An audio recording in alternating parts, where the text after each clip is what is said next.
The rain had been falling for 3 days straight when the call came, drumming against the windows of Jonah's workshop like impatient fingers. He set down his coffee and reached for the phone, noting how the liquid trembled slightly in the cuppa, tremor that had started in his hands months ago and refused to leave. "Brennan Locksmith Services," he said, his voice carrying the weight of 40 years in the trade. The voice on the other end was crisp, professional, belonging to someone who dealt in contracts and legal matters. "Mr. Brennan, this is Patricia Morse from Holloway Property Management. We have a rather unusual job for you." Jonah leaned back in his chair, causing it to creak in that familiar way that reminded him of old ships settling into harbor. Outside, the rain continued its steady percussion against the glass, and somewhere in the distance he could hear the low moan of wind through the cemetery gates across the street. "I'm listening," he said, though part of him already sensed this. Wouldn't be the sort of job that paid well or ended cleanly. "We need you to open some lockers at the old Millbrook Elementary School. The city requires us to clear out any remaining personal effects before we can proceed." Millbrook Elementary. The name settled into Jonah's stomach like a stone dropping into still water. Everyone in town knew about Millbrook, though few spoke of it anymore. The tragedy that had closed the school had become one of those wounds that towns carry but never quite heal from, like a scar that aches before storms. "I see," Jonah said carefully, "and the regular maintenance staff can't handle this." There was a pause, and in that silence, Jonah could hear the soft shuffle of papers and the distant hum of fluorescent lights. "The truth is, Mr. Brennan, we've had 3 different contractors decline the job. They all cite the same concern, the building's structural integrity. But between you and me, I think they're just spooked by the place." Jonah nodded, though she couldn't see him. He understood. Some buildings held on to their histories, like drowning men clutching driftwood. Millbrook Elementary had always been one of those places, even before the incident that had sealed its fate. "What happened there exactly?" he asked, though he knew the story, or at least the version the newspapers had printed. "A gas leak," Patricia said quickly. "November 15th. The school was evacuated, but by then she trailed off, and Jonah could hear her clearing her throat. "Well, you understand. The families sued, the district went bankrupt, and the building has been sitting empty ever since. But that wasn't the whole story, was it?" Jonah remembered the whispers that had circulated afterward, talk of children who had been acting strangely in the weeks before the incident, of teachers who had reported hearing voices in the walls of a particular classroom where the temperature never seemed to rise above freezing, no matter how high they turned the heat. "The job pays double our usual rate," Patricia continued, "plus a completion bonus if you can finish by Friday." Double rate. Jonah's workshop needed new tools, and his truck had been making sounds that suggested expensive repairs in the near future. He glanced around at the familiar chaos of his workspace keys, hanging from hooks like metallic wind chimes, lock mechanisms scattered across his workbench in various stages of disassembly, the old leather tool roll that had belonged to his father and his father before him. "I'll need access to the building," he said, "and I'll want to inspect the site before I give you a final estimate. The address is 1247 Maple Street, though I suppose you already know that." He did know it. Everyone in town knew where Millbrook Elementary stood, with its red brick facade and tall windows that reflected the sky like empty eyes. It sat on the corner of Maple and Third, surrounded by a chain-link fence that had been installed after the closure to keep out vandals and curiosity seekers. "One more thing," Patricia said. "The lockers are primarily in the basement level." The school had a rather unique layout. The younger children's lockers were kept downstairs to prevent crowding in the main hallways. You'll need to access them through the gymnasium, the basement. Of course, it would be the basement. Jonah had spent enough time in old buildings to know that basements were where secrets gathered like dust in corners. They were the places where temperatures dropped for no reason, where shadows seemed to move independently of their sources, where the very air felt heavy with the weight of accumulated years. "I'll be there at 9, he said, and hung up the phone. The rain continued its steady rhythm as Jonah returned to his work, but he found it difficult to concentrate. His mind kept drifting to Millbrook Elementary, to the image of a row of small lockers sitting in darkness for nearly 3 decades, waiting for someone to turn the keys and release whatever secrets they contained. He had been a locksmith long enough to know that locks were more than just mechanisms. They were guardians of privacy, keepers of secrets, barriers between the known and unknown. And sometimes, when you opened the wrong lock, you found things that should have remained hidden. The workshop grew darker as the afternoon wore on, and Jonah found himself glancing frequently at the windows, watching the rain streak down the glass in patterns that reminded him of tears. The building across the street, a Victorian house that had been converted into a funeral home, stood draped in shadow, its windows glowing with the soft, warm light that funeral directors used to make their parlors seem less threatening. By 5 o'clock, Jonah had given up any pretense of working. He cleaned his tools with more care than usual, arranging them in his leather roll with the precision of a surgeon preparing for an operation. The familiar weight of the tools in his hands was comforting. Picks and tension wrenches, and plug spinners, each one worn smooth by years of use as he locked up the workshop.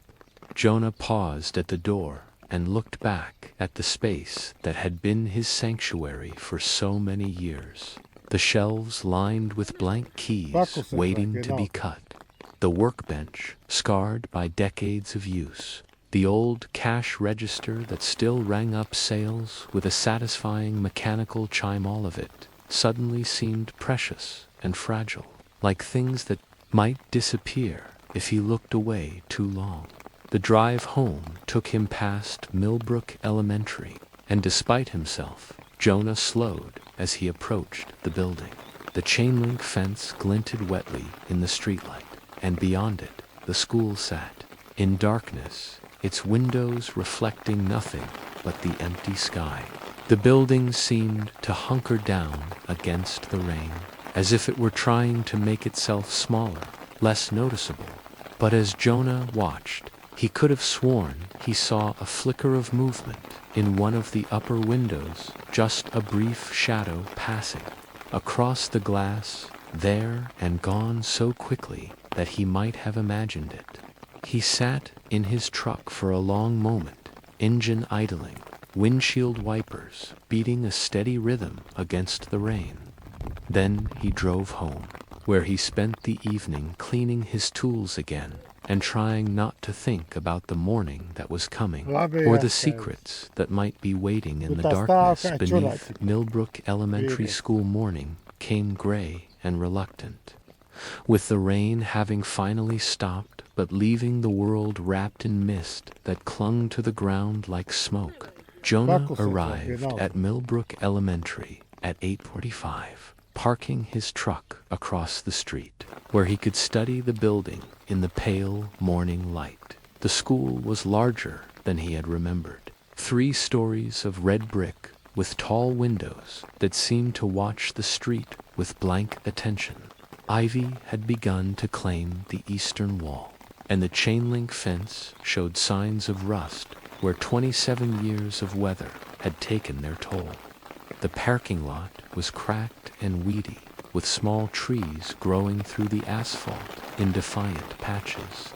Of Green Dot Patricia Morse arrived precisely at 9, driving a silver sedan that looked out of place against the decay surrounding the school. She was a woman in her 50s, dressed in the sort of practical business attire that suggested she had seen enough abandoned buildings to know better than to wear anything expensive or delicate. "Mr. Brennan," she said, approaching with a key ring that jangled like wind chimes, "I appreciate you taking this on.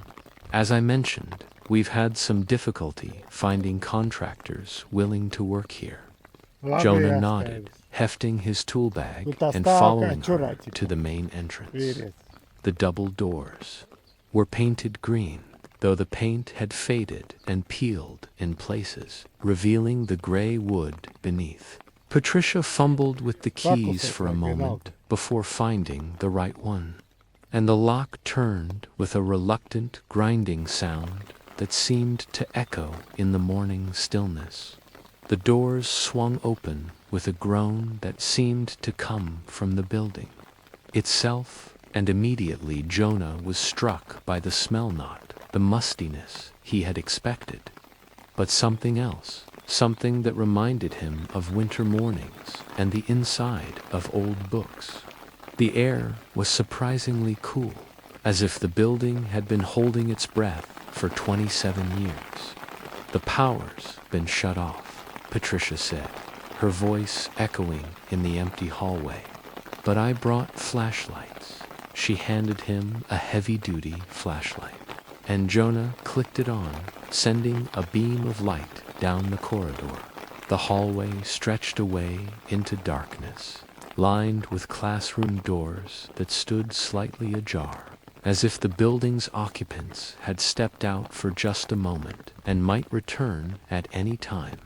Their footsteps echoed on the worn linoleum as they walked toward the gymnasium, passing bulletin boards where faded paper decorations still clung to the cork, and display cases filled with trophies that had lost their shine.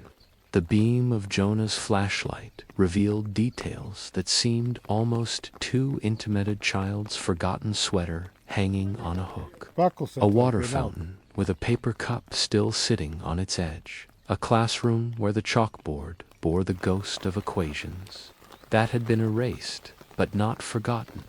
"The gymnasium is through here," Patricia said, pushing open a set of double doors that led to a large, dark space. Their flashlight beams swept across the polished wood floor, the basketball hoops hanging like strange sculptures in the darkness, the climbing ropes that dangled from the ceiling like the strings of some enormous puppet, and the basement access. Patricia pointed to a door on the far side of the gym, nearly hidden in the shadows between 2 sets of bleachers, that leads to the stairwell. "The lockers are in the corridor at the bottom."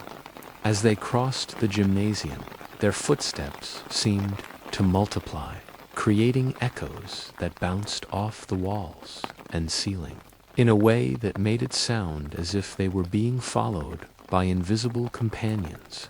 Jonah found himself glancing over his shoulder, though he knew rationally that they were alone in the building.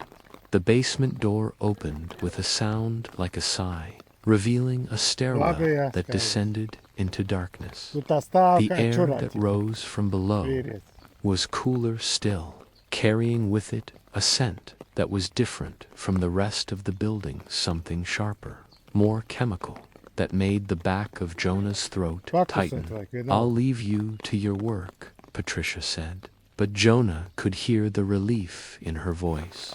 "The lockers are numbered 36 through 52. Most of them should open easily enough, but there are a few that have been giving us trouble. She handed him a clipboard with a list of locker numbers and combinations that had been provided by the school district's old records. "Take your time. I'll be in my car if you need anything."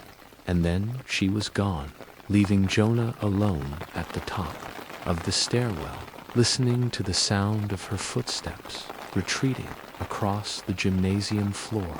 The silence that followed was not complete. There was a subtle humming in the air, like the sound of fluorescent lights, though the power had been off for decades. Jonah descended the stairs slowly, his flashlight beam dancing ahead of him, revealing walls of painted concrete block and handrails that had been worn smooth by thousands of small hands.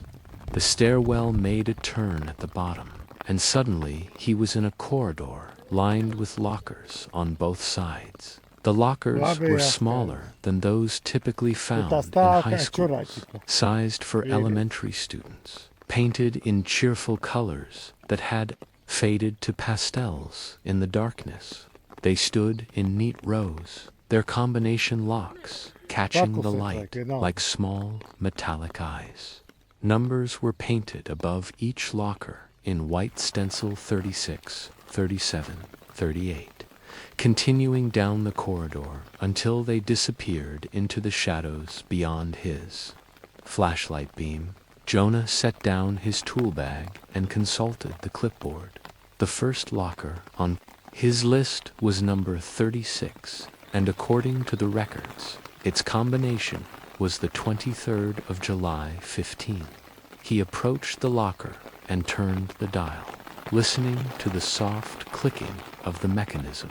The lock opened with a satisfying click, and he pulled the door open. Inside, he found the detritus of childhood, a lunchbox decorated with cartoon characters, a rumpled sweater, a few books with their pages yellowed by time. Nothing unusual. Nothing that shouldn't have been there. He cleared out the contents, making a neat pile on the floor, and moved on to the next locker. The work was routine at first. Most of the lockers opened easily, their contents revealing the same sorts of abandoned treasures, forgotten homework assignments, broken toys, pictures drawn in crayon that had faded to sepia tones. But as Jonah worked his way down the corridor, he began to notice details that made him increasingly uneasy. The air seemed to grow colder as he progressed, and his breath began to mist in the beam of his flashlight. The silence was broken by small sounds, creakings and settlings that old buildings made, he told himself, though they seemed to come from the walls themselves rather than from any structural shifting. And then there were the whispers. At first, he thought it might be the wind moving through the building's ventilation system, or perhaps the sound of his own breathing, magnified by the enclosed space. But as he paused to listen, he realized that the sounds were too regular, too rhythmic, to be random. They seemed to come from the lockers themselves, as if the metal doors were conducting conversations in voices too soft to understand. Jonah shook his head and returned to his work. 43 opened easily. 44 contained nothing but dust and a spider's web. 45 had a broken lock that required the use of his picks, but yielded after a few minutes of patient work. And then he reached locker 40-7. The locker was identical to the others in size and shape, but something about it immediately caught his attention. The paint was more faded than the others, and the metal around the lock was scratched and gouged, as if someone had tried to force it open with sharp implements. The scratches were deep and irregular, and in the beam of his flashlight, they looked disturbingly like claw marks. Jonah consulted his clipboard. Locker 47, combination 123418. He turned the dial carefully, listening to the mechanism's response. The first number clicked into place, the second. But when he tried to turn to the third number, the dial refused to move. He tried again, more carefully this time, making sure to align the numbers precisely. Still nothing. The lock seemed to be frozen, as if it had been welded shut from the inside. Jonah stepped back and studied the locker more carefully. The scratches around the lock were more extensive than he had first noticed, and they seemed to form a pattern, not random gouges, but deliberate marks that almost resembled letters or symbols. The metal door itself seemed to vibrate slightly, as if something inside was pressing against it, trying to get out. And then he heard it clearly, a whisper, soft and insistent, coming from inside the locker. He couldn't make out the words, but the tone was urgent, pleading, as if someone were trapped inside and begging to be released. Jonah's hands trembled as he reached for his picks. This was just another job, he told himself. Just another stubborn lock that needed to be opened. But as he inserted the tension wrench and began to work, he could feel the metal growing warm under his fingers, and the whispers grew louder, more insistent. The lock clicked open with a sound like a sigh of relief, and the door swung wide on its own, as if pushed from within. And as it opened, Jonah felt a cold wind rush past him, carrying with it the scent of chalk dust and something else, something that reminded him of the smell of the moment Locker 47 opened. The whispers stopped. The sudden silence was more unsettling than the sounds had been, as if the building itself were holding its breath, waiting to see what would happen next. Jonah's flashlight beam trembled as he peered into the locker's dark interior. At first glance, it appeared empty, just the same metal walls and hooks that he had found in all the others. But as his eyes adjusted to the darkness, he began to make out shapes pressed against the back wall. Not objects exactly, but impressions in the metal, as if someone had been pushing against it from the inside with tremendous force. The handprints were small child-sized and they overlapped in a desperate, clawing pattern that made Jonah's stomach turn. But it was impossible. The locker was barely 2 feet deep. No child could have fit inside, let alone left such marks on the metal. He reached into the locker, his fingers brushing against the cold metal where the handprints were, most clearly defined. The surface was warm to the touch, and for a moment he could have sworn he felt a pulse beneath his fingertips, a rhythm like a heartbeat, slow and steady. A sound made him turn. It was soft, almost musical, like wind chimes in a gentle breeze. But there were no wind chimes in the basement, and no wind to move them. The sound seemed to come from the corridor itself, from the other lockers, as if they were responding to the opening of number 47. Jonah backed away from the open locker, his flashlight beam sweeping across the corridor. The other lockers stood as they had before, their doors closed, their combination locks glinting in the light. But something had changed. The air felt different, thicker, more charged, as if a storm were approaching. He returned to his work, but now every locker seemed to resist his efforts.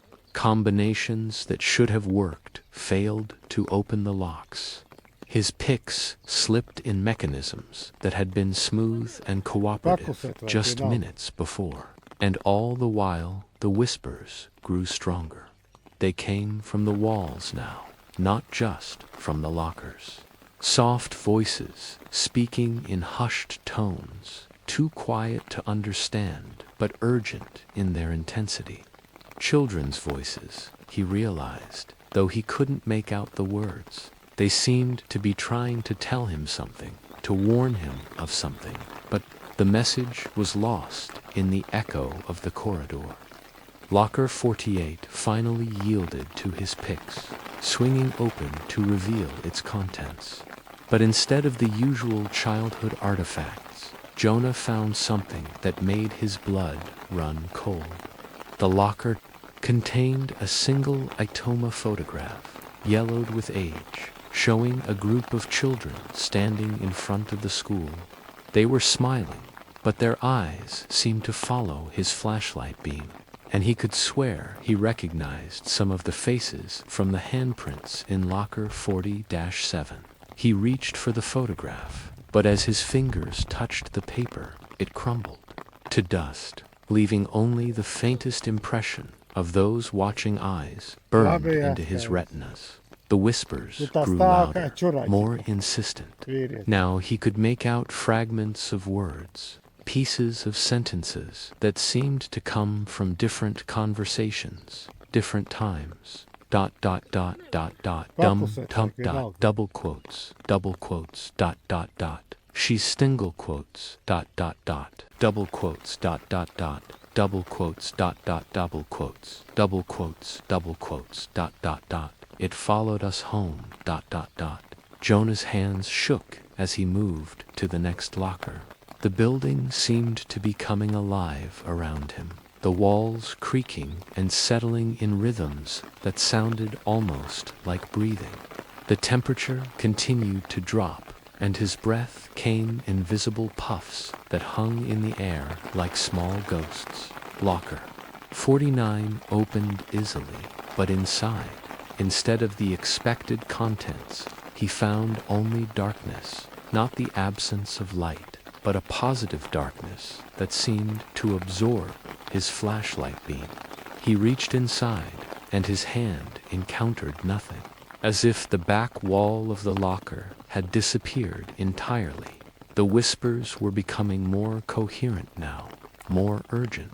Don't let it out. Close the door. She's been waiting so long, it's not supposed to be here. Jonah realized that the voices were not coming from the lockers themselves, but from something else, something that had been released when he opened locker 47. The children's voices were trying to warn him, to guide him, but he was too frightened to understand what they were telling him. He stumbled backward, his flashlight beam dancing wildly across the corridor. The lockers seemed to be moving, their doors opening and closing in a slow, rhythmic pattern like the gills of some enormous fish that moved independently of any light source. Shapes that suggested human forms, but were wrong in fundamental ways.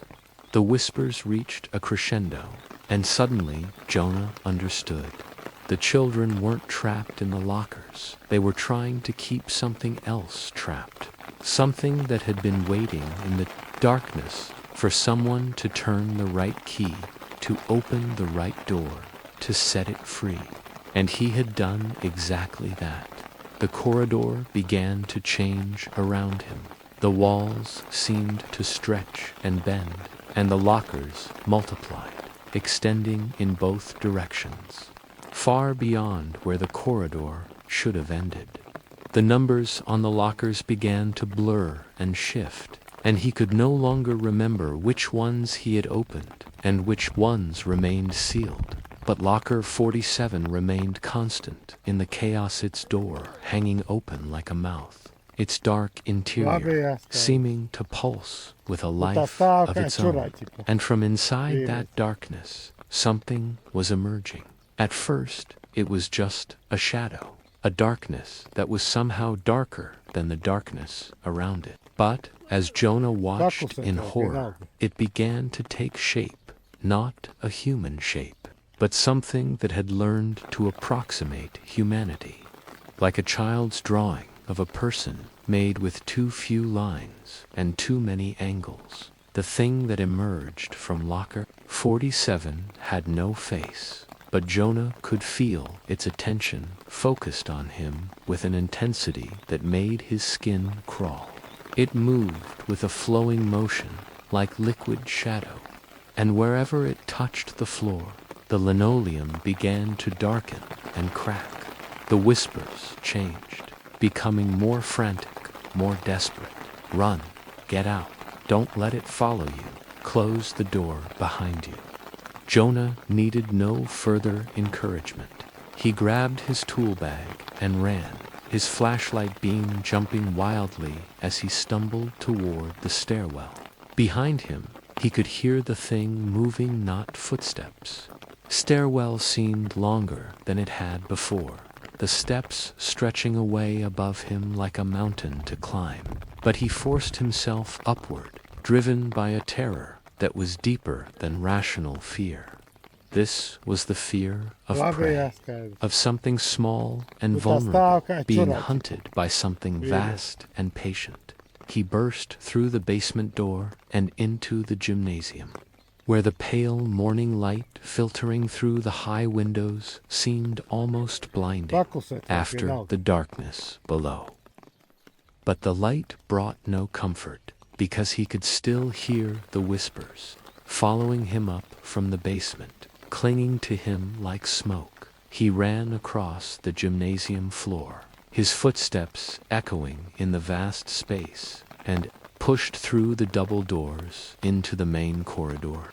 The hallway stretched before him, longer than it should have been, lined with classroom doors that stood open like mouths, and in each doorway he could see shadows, moving, not the shadows of people, but the shadows of things that had learned to mimic people, that had been trapped in the darkness for 27 years, and were now free to explore the world above. The whispers followed him.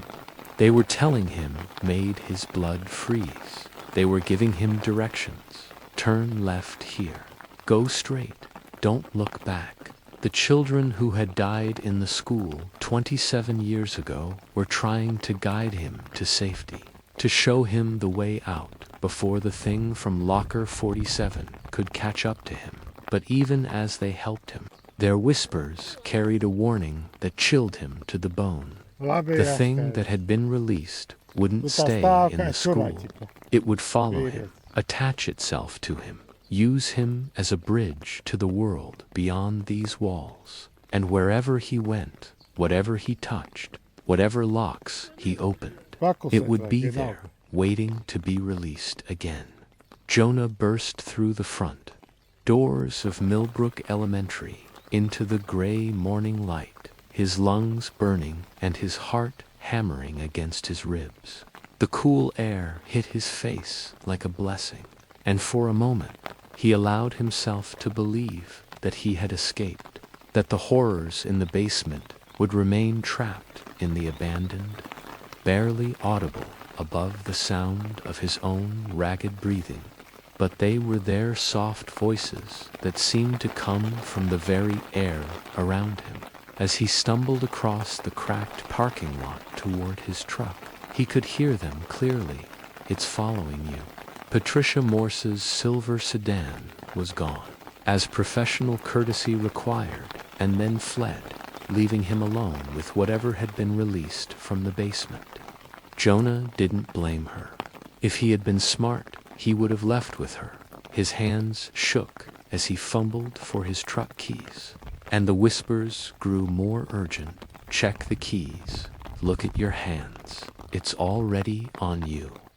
Jonah held up his hands in the pale morning light and felt his stomach drop rather than reflect it. The stains were spreading, creeping up his fingers like living things, and wherever they touched, his skin felt cold and numb. The truck key slipped from his fingers and clattered to the asphalt. As he bent to retrieve it, he saw that the metal was changing, tarnishing before his eyes. The bright brass was turning black, and the black was spreading to the other keys on his ring, his shop keys, his house keys, all of them darkening like metal exposed to acid. He picked up the key ring carefully, trying not to let the stains on his fingers spread to anything else, but it was too late. He could feel the thing that had been released from locker 47 clinging to him like a second skin, invisible but undeniably present. The truck started on the first try, the normal sound of automatic locks engaging, but a rapid, rhythmic clicking that sounded almost like Morse code, over and over, as if something were trying to communicate through the mechanism. The whispers in the air grew stronger as he drove, and now he could make out individual voices, children's voices, some of them. Tommy Morrison, who had been in the 3rd grade when the school closed. Sarah Chen, who had been known for her bright smile and her collection of colorful hair ribbons. Michael Torres, who had always been the first to raise his hand in class. They were all trying to warn him. Let it spread. It's hungry. It's been waiting so long. Jonah found himself driving aimlessly through the quiet streets of his town, unable to decide where to go or what to do. Do with traffic control, and the street lamps flickered despite the daylight. His workshop was only a few blocks away, but the whispers urged him away from it. Not there. It will contaminate everything. All your tools, all your keys, everyone who touches them. The full horror of his situation began to sink in. As a locksmith, he handled dozens of keys and locks every day. He entered people's homes, their businesses, their most private spaces. If the thing that had attached itself to him could spread through metal, through the very tools of his trade, then he was a walking plague, a carrier of something that should have remained buried in the darkness beneath Millbrook. The radio crackled to life without being turned on, cycling through stations that played only static, interrupted by what sounded like children's voices singing lullabies. The air conditioning turned itself on and off in patterns that seemed to match the rhythm of the door locks, and the fuel gauge began to fluctuate wildly, swinging from full to empty and back again. Jonah pulled over in the parking lot of St. Mary's Catholic Church. The church had been constructed in 1887, its stone walls and slate roof having weathered more than a century of storms, if anywhere might offer sanctuary from the thing that pursued him. Look at the doors. Jonah looked at the heavy wooden doors of the church and saw that the metal hardware was tarnishing, the brass turning black in the same pattern he had seen on his keys. Everything he came near. Father Mackenzie emerged from the church. He was a man who had seen enough of human nature to be surprised by little, but as he approached Jonah, his expression changed to one of alarm. "My son," he said, his voice carrying the authority of someone accustomed to confronting spiritual crises. "What has happened to you?" "I don't know how to explain it," Jonah said, and his voice sounded strange to his own ears, hollow, as if it were coming from somewhere far away. "I was doing a job at the old school, and I opened something that should have stayed closed." Father Mackenzie nodded slowly. "I've felt it," he said. "It's been creeping through the town like a shadow, touching everything, changing everything." As if to emphasize his words, the church bells began to ring, though no one was pulling the ropes. The sound was wrong, not the clear, bright tone of bronze bells, but a muffled, distorted sound that seemed to come from underwater. "Can you help me?" Jonah asked. "Can you stop it?"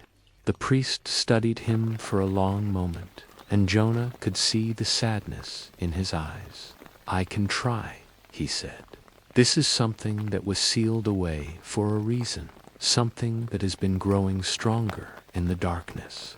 The church, but with each step, Jonah could see the building beginning to change. The stone walls were developing dark stains, and the stained glass windows were dimming. their bright colors fading to gray.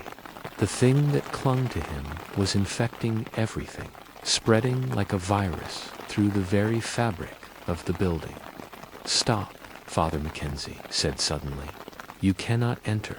If you do, you will contaminate the sanctuary, and then there will be nowhere in this town that is safe." Jonah stopped, his hand inches from the door handle. He could feel the thing that had attached itself to him pressing against his consciousness, trying to influence his actions, urging him to touch the door, to spread its influence further. "Then what do I do?" he asked. "How do I stop it?" "You must return to where it came from," the priest said. "They are the only ones who know how to seal it away again." The whispers around Jonah grew louder, more insistent. "Yes, come back. We'll help you. We know the way, but hurry. It's getting stronger. It's learning. It's spreading." Jonah looked at his hands, at the dark stains that were now covering his fingers and creeping up his wrists.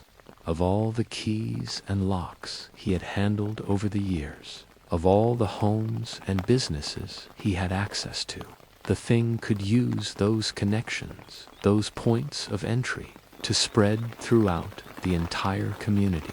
But remember, you cannot defeat this thing through force. It is not a physical entity. It is something else, something that feeds on fear and despair. The children who guard it understand this, listen to them, trust them, knew that the contamination was spreading even faster now. The thing that had been sealed in Locker 47 for 27 years was finally free, and it was hungry. The whispers guided him back toward Millbrook Elementary, their voices growing stronger and more coherent with each mile. The front doors of the school stood open, and beyond them, the hallway stretched into darkness that seemed to pulse with its own heartbeat. As Jonah stepped inside, he could feel the thing that clung to him responding to the proximity of its source, growing stronger and more agitated. The whispers guided him through the corridors, past classrooms where the desks sat in perfect rows, as if waiting for students who would never return. The temperature dropped with each step, and his breath came in clouds that hung in the air like small prayers. "The gymnasium," Sarah's voice said, "hurry." The gymnasium was no longer the empty space it had been that morning. The floor was covered with what looked like frost, but as Jonah's flashlight beam swept across it, he could see that the patterns were too regular, too deliberate to be natural. They formed symbols and letters, words in a language that seemed to shift and change even as he watched. "It's trying to communicate," Michael's voice explained. "It's been alone for so long, it's forgotten how to speak." "What does it want?" Jonah asked. "What it's always wanted," Tommy replied. "To be let out, to be free, to consume everything until there's nothing left but hunger."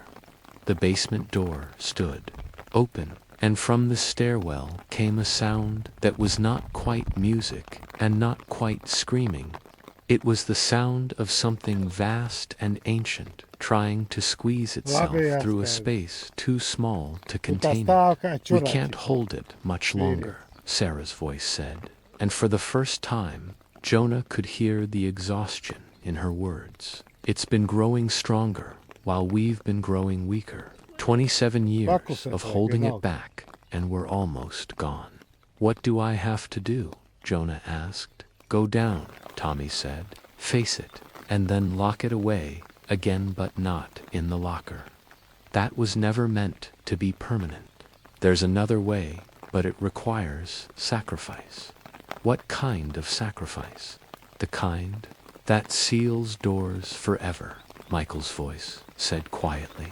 "The kind that makes sure they can never be opened again." Jonah descended the stairs into the basement, his flashlight beam dancing ahead of him. The corridor was transformed. The lockers were gone, replaced by walls of black stone that seemed to absorb light. The air was thick and heavy, like being underwater, and with each breath, he could taste something metallic and cold at the end of the corridor, where locker 47 had been. There was now an opening in the walnut, a doorway, but a tear in reality itself, jagged and wrong. And from that tear came the thing that had been imprisoned for 27 years. It was larger now, no longer the shadow shape that had emerged from the locker. It filled the corridor from floor to ceiling, a mass of darkness that moved like liquid but felt like stone. And at its center, barely visible in the writhing blackness, was something that might once have been human, a face, twisted by decades of rage and hunger. "You opened the door," it said, and its voice was like the sound of metal scraping against metal. "You set me free. I can lock you away again," Jonah said, though his voice shook with fear. "With what?" The thing laughed. "A sound like breaking glass. You have no lock that can hold me, no key that can bind me. I am beyond your little mechanisms now." But the whispers rose around Jonah, and he felt the presence of the children who had died to contain this thing. They were weaker now, their voices barely audible, but they were still there, still fighting. "The master key," Tommy's voice whispered. "Every locksmith has one, the key that opens everything. But also the key that locks everything," Sarah added. "If you use it to seal the door," Michael said, "it will close forever. But you'll have to stay on this side." Jonah understood. The master Keitha, theoretical key that could open any lock, that existed more as a concept than as a physical object, could also serve as the ultimate lock, sealing away something that should never be released. But using it would require him to remain in the basement, to become part of the seal itself. He reached into his tool bag and pulled out the oldest key he carried, not his master key, but his father's and his father's before him. 3 generations of locksmiths had carried this key, had used it to open doors that others could not. It was worn smooth by decades of use, but as Jonah held it up in the darkness, it began to glow with a soft, golden light. "No," the thing said, and for the first time, Jonah heard fear in its voice. "You cannot. I am free. I am finally free." "You were never meant to be free," Jonah said, and he stepped forward toward the tear in reality. "Some doors are meant to stay closed." The children's voices rose in a final chorus, giving him strength, guiding his movements. He inserted the key into the air itself, into the space between the world and the darkness, and turned it slowly. The tear began to close. The thing shrieked and writhed, trying to escape, but the children's spirits held it fast, their sacrifice finally given meaning. The walls of black stone began to crumble, revealing the familiar lockers beneath, but they were different now. Their locks fused into the metal, their doors permanently closed, as the last of the tear sealed itself. Jonah felt the thing that had clung to him finally release its hold. The darkness that had stained his hands faded, and the whispers grew quiet. The children's voices were fading too. Their long vigil finally ended. "Thank you," Tommy's voice said, barely audible now. "We can rest now," Sarah added. "The door is locked," Michael concluded. "Forever." And then there was silence. Jonah stood alone in the basement corridor, surrounded by lockers that would never open again. The key in his hand had become ordinary metal once more, but he could feel its weight the weight of responsibility, of sacrifice, of doors that must remain closed. He climbed the stairs slowly, emerging into the gymnasium where the first rays of afternoon sun were filtering through the high windows. The school was quiet now, truly quiet, for the first time in 27 years.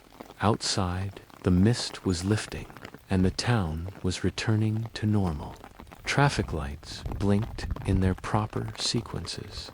Shadows fell where they should, and the church bells rang with their familiar, comforting tone. Jonah drove home through streets that looked exactly as they had that morning, but he knew that something fundamental had changed, not just in the town, but in himself. He was no longer just a locksmith. He was a guardian, a keeper of doors that must never be opened.